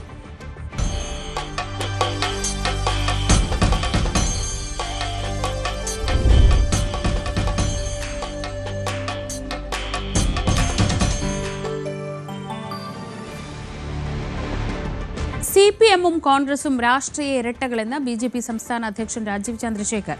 പാർലമെന്റിൽ ഭരണഘടന ഉയർത്തിക്കാണിക്കുന്നവർ കേരളത്തിൽ ഭരണഘടനയ്ക്കെതിരായ നിലപാട് സ്വീകരിക്കുന്ന വെൽഫെയർ പാർട്ടിയുടെയും SDPIയുടെയും പിന്തുണ സ്വീകരിക്കുന്നു. സമൂഹത്തിൽ വിഷവും വിഭജനവും കൊണ്ടുവരുന്നവരാണ് ഇരു കൂട്ടരും. ഭീകരവാദത്തെ എതിർക്കുന്നതുകൊണ്ടാണ് SDPI BJPയെ പരാജയപ്പെടുത്താൻ ശ്രമിക്കുന്നതെന്നും അദ്ദേഹം ന്യൂസ് 18നോട് പറഞ്ഞു. SDP ജില്ലാ പ്രസിഡന്റ് പറയുന്നത് BJP ഒഴിവാക്കാൻ വേണ്ടി ജില്ലയിലും കോർപ്പറേഷനിലും CPM-നെ പിന്തുണയ്ക്കും. കാരണം കോൺഗ്രസ് വോട്ട് ചെയ്യുന്നതിനേക്കാൾ ഗുണകരം BJP ഒഴിവാക്കാൻ CPM ആണ്. നോക്കൂ, ഇത് ഞാൻ നിലമ്പൂർ ബൈ ഇലക്ഷനിൽ കണ്ടു. അവിടെ പറഞ്ഞ കാര്യമാണ്. ഈ CPM-ഉം കോൺഗ്രസും പാർലമെന്റ് പോകുമ്പോൾ ഭരണഘടനയും കയ്യിൽ വീശി constitution is under threat, constitution under threat എന്ന് പറഞ്ഞ് നടക്കുന്ന രണ്ട് പാർട്ടിയാണ്. എന്നിട്ട് ഇവിടെ രാഷ്ട്രീയം ചെയ്യുമ്പോൾ വെൽഫെയർ പാർട്ടിയും SDPIയും ജമാഅത്തെ ഇസ്ലാമിന്റെ പിന്തുണയോട് അവർ രാഷ്ട്രീയം ചെയ്യുന്നു. ഈ ഭരണഘടനയുടെ എതിരെ ആരാണ് സംസാരിക്കുന്നത്? എല്ലാ ദിവസവും ആരാണ് പ്രവർത്തിക്കുന്നത്? ജമാഅത്തെ ഇസ്ലാമി SDPIയും അവരല്ലേ ഇത് നമ്മളെ സമുദായത്തിൽ വിഷവും വിഭജനം കൊണ്ടുവരുന്നത്. അപ്പോൾ ഇതാണ് ഇവരുടെ എത്തത്താപ്പ്. ഞാൻ പറഞ്ഞത് ഇന്നും പറയുന്നു, കൃത്യമായി പറയുന്നു, കോൺഗ്രസിലും CPM-ലും ഒരു വ്യത്യാസമില്ല. ഇവർ ശരിക്കും രാഷ്ട്രീയ ഇരട്ടകളാണ്. ഇവർ രണ്ടുപേരും പീഡന രാഷ്ട്രീയവും ചെയ്യും, അഴിമതിയും ചെയ്യും, കുടുംബ രാഷ്ട്രീയവും ചെയ്യും. ഇവർക്ക് ഈ രണ്ട് പാർട്ടിയിൽ ഒരു വ്യത്യാസമില്ല. പണ്ട് കാലത്ത് കോൺഗ്രസ് ആയിരുന്നു പീഡന രാഷ്ട്രീയം ചെയ്യുന്ന പാർട്ടി, CPM ആയിരുന്നു ക്ലാസ് വിഭജിക്കുന്ന, ക്ലാസ് വാർ ചെയ്യുന്ന പാർട്ടി. ഇന്ന് രണ്ടുപേരും പീഡന രാഷ്ട്രീയം ചെയ്യുന്നു. ജമാഅത്തും SDPIന്റെ പിന്തുണയെടുത്ത് രാഷ്ട്രീയം ചെയ്യുന്നു. ഇതാണ് സ്ഥിതി. ഇതിനല്ലേ ജനങ്ങൾ. മലപ്പുറം പെരിന്തൽമണ്ണ നഗരസഭ 6-ാം വാർഡിലേക്ക് ഇടത് പിന്തുണയോടെ മത്സരിക്കുകയാണ് IMAയുടെ നേതൃനിരയിലെ പ്രമുഖനായ ഡോക്ടർ നിലാർ മുഹമ്മദ്. ഇവിടെ പ്രഖ്യാപിച്ച സ്ഥാനാർത്ഥി M ഷാഹുൽ ഹമീദിനെ പിൻവലിച്ചുകൊണ്ടാണ് LDF ഡോക്ടർ നിലാർ മുഹമ്മദിനെ പിന്തുണയ്ക്കുന്നത്. മുസ്ലിം ലീഗിന്റെ മുതിർന്ന നേതാവായ നാലകത്ത് ബഷീർ മാസ്റ്ററാണ് UDFന്റെ സിറ്റിംഗ് വാർഡിൽ മത്സരിക്കുന്നത്. കാലങ്ങളായി വാർഡ് പിടിക്കാൻ ശ്രമിക്കുന്ന LDFന്റെ 18ാമത്തെ അടവാണ് സ്റ്റെതസ്കോപ്പ് ചിഹ്നത്തിൽ മത്സരിക്കുന്ന ഡോക്ടർ. CV അനുമോദിന്റെ റിപ്പോർട്ടാണ്. പെരിന്തൽമണ്ണ നഗരസഭയെ ഇടതുപക്ഷം അവരുടെ ഉറച്ച കോട്ടയായിട്ടാണ് കരുതുന്നത്. പക്ഷേ ആ നഗരസഭയിലെ 6-ാം വാർഡ് അവർക്ക് ബാലികേറാമലയാണ്. അതുകൊണ്ട് തന്നെ 6-ാം വാർഡ് പിടിക്കാൻ സാധ്യമായ എല്ലാ വഴികളും ഇടതുപക്ഷം പരീക്ഷിക്കുകയാണ്. അതുകൊണ്ടാണ് അവിടെ സ്വതന്ത്ര സ്ഥാനാർത്ഥിയായി മത്സരിക്കാൻ തീരുമാനിച്ച ഡോക്ടർ നിലാർ മുഹമ്മദിനെ ഇടതുപക്ഷ സ്ഥാനാർത്ഥിയെ പിൻവലിച്ച് പിന്തുണ നൽകി വിജയിപ്പിക്കുവാൻ അവർ തീരുമാനിച്ചത്. അങ്ങനെ UDFന്റെ കോട്ടയായി കരുതുന്ന 6-ാം വാർഡിൽ UDF സ്ഥാനാർത്ഥിയായ നാലകത്ത് ബഷീർ മാസ്റ്റർക്കെതിരെ ഇടതുപക്ഷ സ്വതന്ത്രനായിട്ടാണ് ഡോക്ടർ നിലാർ മുഹമ്മദ് മത്സരിക്കുന്നത്. ആദ്യമായിട്ടായിരിക്കാം അല്ലേ ഈ ഡോക്ടർമാരുടെ ഒരു സംഘം ജനങ്ങളുടെ ഇടയിൽ വോട്ട് തേടിച്ചിരുന്നത്? അതെ, ഇത് ആദ്യമായിട്ട് തന്നെയാണ് ഇങ്ങനൊരു സംഭവം നടക്കുന്നത്. നമ്മൾ സാധാരണ ഇങ്ങനെ ഇലക്ഷൻ പ്രക്രിയയിലൊന്നും സാധാരണ ഡോക്ടർമാർ പങ്കെടുക്കാറ് ഇല്ല. പക്ഷെ അതിൽ നിന്ന് വ്യത്യസ്തമായി പെരിന്തൽമണ്ണയിലെ ഡോക്ടർമാരൊരു എപ്പോഴും പൊതുജനങ്ങളെ കൂടെ നിൽക്കുന്ന ആൾക്കാരാണ്. അപ്പോൾ അതുകൊണ്ട് തന്നെയാണ് നമ്മളെപ്പോഴും ഇതിന് വേണ്ടിയിട്ട് പൊതുജനങ്ങളുടെ ആവശ്യപ്രകാരം തന്നെയാണ് നമ്മൾ നിന്നിട്ടുള്ളതും. അവരുടെ കാര്യങ്ങൾ നമ്മൾ മുനിസിപ്പാലിറ്റിയിൽ അറിയിക്കുകയും അവർക്ക് വേണ്ട കാര്യം ചെയ്തു കൊടുക്കാൻ വേണ്ടിയിട്ട് തന്നെയാണ് IMA അതിന് മുന്നിട്ട് ഇറങ്ങിയിരിക്കുന്നത്. സാധാരണ ഡോക്ടർമാരെന്ന് പറയുമ്പോൾ എപ്പോഴും സാധാരണക്കാരിൽ നിന്ന് അല്പം മാറി നിൽക്കുന്നവരെന്നൊരു കൺസെപ്റ്റ് പൊതുവേ ഉണ്ട്. പക്ഷേ ഈ ഒരു വാർഡിലേക്ക് വരുമ്പോൾ എല്ലാ തരം ആളുകൾ ഉൾക്കൊള്ളുന്ന ഒരു വാർഡ് കൂടിയാണ്. മാത്രമല്ല UDFന് വലിയ മേൽക്കോയ്മയുള്ള അവരുടെ ഒരു കുത്തക പോലെ കൈവശം വെച്ചിരിക്കുന്നതാണ്. അതുകൊണ്ടായിരിക്കാം ഇടതുപക്ഷം അവരുടെ സ്ഥാനാർത്ഥിയെ പിൻവലിച്ച് അങ്ങേക്ക് പിന്തുണ നൽകിയതും. എങ്ങനെയാണ് പ്രതീക്ഷ? നല്ല പ്രതീക്ഷ തന്നെയാണ്. നമുക്ക് ഡോക്ടർ എന്ന് നിൽക്കുന്നത്, ഞാനൊരു രാഷ്ട്രീയക്കാരനൊന്നുമല്ല, ഞാൻ ഒരു പൊതുപ്രവർത്തനം കൂടെയാണ്. പൊതുപ്രവർത്തനം ഒരിക്കലും ഒരു രാഷ്ട്രീയക്കാരനാകാൻ പറ്റില്ല. രാഷ്ട്രീയക്കാരനൊരു പൊതുപ്രവർത്തകനാകാം. ഞങ്ങളെപ്പോഴും ഇവിടെ പ്രത്യേകിച്ച് പെരിന്തൽമണ്ണയിലെ ഡോക്ടർമാരെപ്പോഴും പൊതുജനങ്ങളിലൂടെ പ്രവർത്തിക്കുന്ന ആൾക്കാരാണ്. നമ്മളൊരിക്കലും ഒരു എന്താ പറയുക ചില്ലുകൊട്ടാലയത്തിലിരിക്കുന്ന ഡോക്ടർമാരല്ല. പലപ്പോഴും നിങ്ങൾക്ക് കേൾക്കുന്നുണ്ടാവും ഡോക്ടർമാർ ഒരിക്കലും സാധാരണക്കാരനായിട്ട് മിങ്കിൾ ചെയ്യുന്നതെന്നൊക്കെ. പക്ഷെ അതിൽ നിന്ന് വ്യത്യസ്തമായിട്ടാണ് പെരിന്തൽമണ്ണയിലെ ഡോക്ടർ, ഈ കാണുന്ന ഷാജി ഡോക്ടറായാലും ശരി, ജലീൽ ഡോക്ടറായാലും ശരി, സി ഡോക്ടറായാലും ശരി, ഷറഫുദ്ദീനായാലും ശരി, എപ്പോഴും ഞങ്ങൾ പൊതുജനങ്ങളുടെ കൂടെയാണ്, ജനങ്ങളുടെ ഇടയിലാണ്. പ്രത്യേകിച്ച് ഷാജി ഡോക്ടറൊക്കെ എന്നെപ്പോലെ തന്നെ ഈ സാമൂഹ്യ രംഗത്തും പൊതുപ്രവർത്തനങ്ങൾക്ക് ഒരുപാട് പ്രവർത്തനങ്ങൾ ചെയ്തിട്ടുള്ള വ്യക്തിയാണത്. അപ്പോൾ അദ്ദേഹം ഈ IMA മുന്നോട്ട് നയിക്കുന്നത് അദ്ദേഹം കൂടെയാണ്. എന്തെല്ലാം കാര്യങ്ങളാണ് വോട്ടർമാർക്ക് മുമ്പിൽ അവതരിപ്പിക്കുന്നത്? എന്നാൽ പ്രധാനമായിട്ടും ഒരു ആരോഗ്യ പ്രവർത്തനം നിൽക്കുന്നത്, ഈ ആരോഗ്യ മേഖലയിൽ നമുക്ക് എന്തൊക്കെ ചെയ്യാൻ സാധിക്കും എന്നാണ് നമ്മൾ പ്രധാനമായിട്ട് ഉദ്ദേശിക്കുന്നത്. പ്രത്യേകിച്ച് ഇവിടുത്തെ വേസ്റ്റ് വാട്ടർ ഡിസ്പോസൽ മാനേജ്മെൻറ്റ്, അതുപോലെ തന്നെ സോളിഡ് വേസ്റ്റ് ഡിസ്പോസൽ മാനേജ്മെൻറ്റ്, അത് പൊതുജന ആരോഗ്യം, പിന്നെ ഇവിടുത്തെ ജനങ്ങളിൽ എല്ലാവർക്കും ഒരു ഹെൽത്ത് ഇൻഷുറൻസ് പോളിസി ഉണ്ടാക്കുക എന്നുള്ളത് കൂടെ നമ്മളൊരു ലക്ഷ്യമാണ്.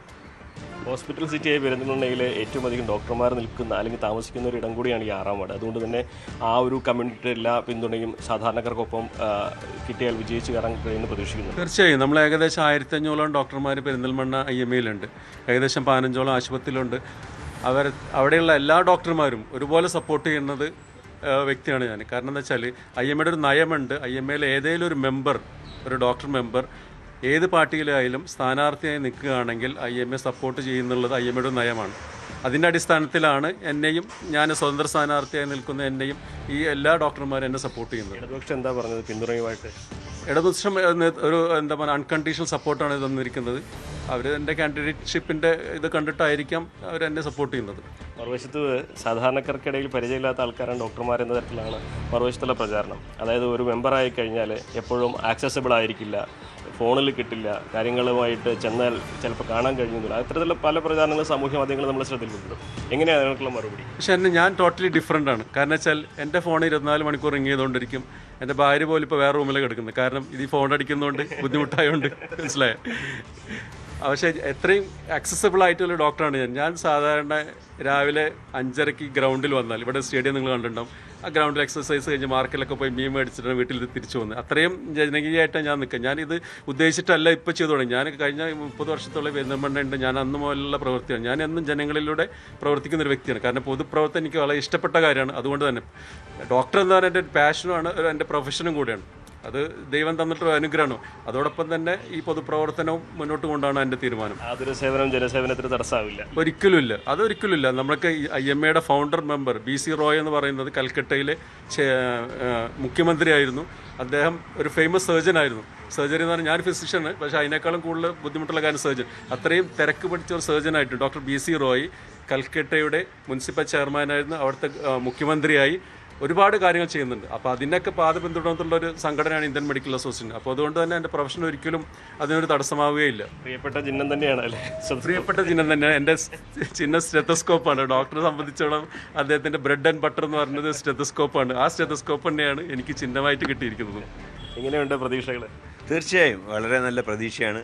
കാര്യം ഞങ്ങളുടെ IMAയുടെ ഒരു പ്രതിനിധി മത്സരിക്കുമ്പം തീർച്ചയായിട്ടും ഞങ്ങളുടെ എല്ലാം സപ്പോർട്ടുണ്ട്. ഈ നാട്ടുകാരുടെ സപ്പോർട്ടും ഉണ്ടാകും. കാര്യം ഒരു ഡോക്ടർ നിൽക്കുമ്പം തീർച്ചയായിട്ടും കുറേ കാര്യങ്ങൾ ചെയ്യാൻ സാധിക്കും. അപ്പോൾ അതിൻ്റെ ഒരു സപ്പോർട്ട് തീർച്ചയായിട്ടും ജനങ്ങളിൽ നിന്നുണ്ടാകും. ഇലക്ഷൻ മെഷീനറി സാധാരണ പോലെ ആയിരിക്കില്ല അല്ലേ? തീർച്ചയായിട്ടും ഇവിടെ ഒരു ഡിഫറൻസ് ഉണ്ട്. ഇപ്പോൾ തന്നെ എല്ലാവരും ഉറ്റുനോക്കുന്ന, കേരളം മുഴുവൻ ഉറ്റുനോക്കുന്ന ഒരു മണ്ഡലമായി മാറിയിരിക്കുകയാണ് ഈ 6-ാം വാർഡ് പെരിന്തൽമണ്ണയിൽ. അപ്പോൾ ഇവിടെ തീർച്ചയായിട്ടും ഒരു വളരെ നല്ല പ്രതീക്ഷയാണ് ഞങ്ങൾക്കുള്ളത്. എല്ലാ വീടുകളും കയറി ഇറങ്ങി വോട്ടർമാരെ കണ്ട് വോട്ടുറപ്പിക്കുന്ന ശൈലിയാണോ അതോ ഫോണിൽ വിളിച്ച് എങ്ങനെയാണ്? ഞാൻ നോമിനേഷൻ കൊടുക്കുന്നതിന് മുന്നേ തന്നെ ഇവിടുത്തെ 450ഓളം വീടുകളിൽ ഏകദേശം 900 വോട്ടർമാരെ കണ്ടിട്ടാണ് നോമിനേഷൻ കൊടുത്തത് തന്നെ.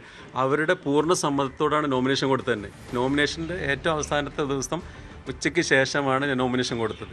അവരുടെയൊക്കെ പൂർണ്ണ സമ്മതത്തോടെ ഞാൻ ഈ ഒരു എല്ലാവരുടെ വീടുകളിൽ ഞാൻ ഒറ്റയ്ക്ക് കയറി ഇറങ്ങി നിങ്ങൾക്ക് സമ്മതമാണോ എന്ന് ചോദിച്ചിട്ടാണ് നോമിനേഷൻ കൊടുത്തത്. ഇപ്പോഴത്തെ 6ാം വാർഡിൽ കഴിഞ്ഞ തവണ UDFന് 2 സ്ഥാനാർത്ഥികളുണ്ടായിരുന്നു. LDFിൻ്റെ സ്ഥാനാർത്ഥി വേറെയും. ജയിച്ചു വരുന്നവർ UDFിനെ പ്രതിനിധി എന്നായിരുന്നു UDF നേതൃത്വത്തിൻ്റെ നിലപാട്. അങ്ങനെ ജയിച്ചവരെ അവിടെ UDFിൻ്റെ അംഗമായി കണക്കാക്കുകയും ചെയ്തു. ആ വാർഡാണ് ഇപ്പോൾ സ്വതന്ത്ര സ്ഥാനാർത്ഥിയായ ഡോക്ടർ നിലാർ മുഹമ്മദിലൂടെ UDFിനെ അട്ടിമറിച്ച് ഇടതുപക്ഷം നേടാൻ ശ്രമിക്കുന്നത്. ആര് ജയിക്കും എന്നുള്ളത് കണ്ടു തന്നെ അറിയാം. അഖിലോട് പറയ്ക്കൊപ്പം CV അനുമോദ്, ന്യൂസ് 18.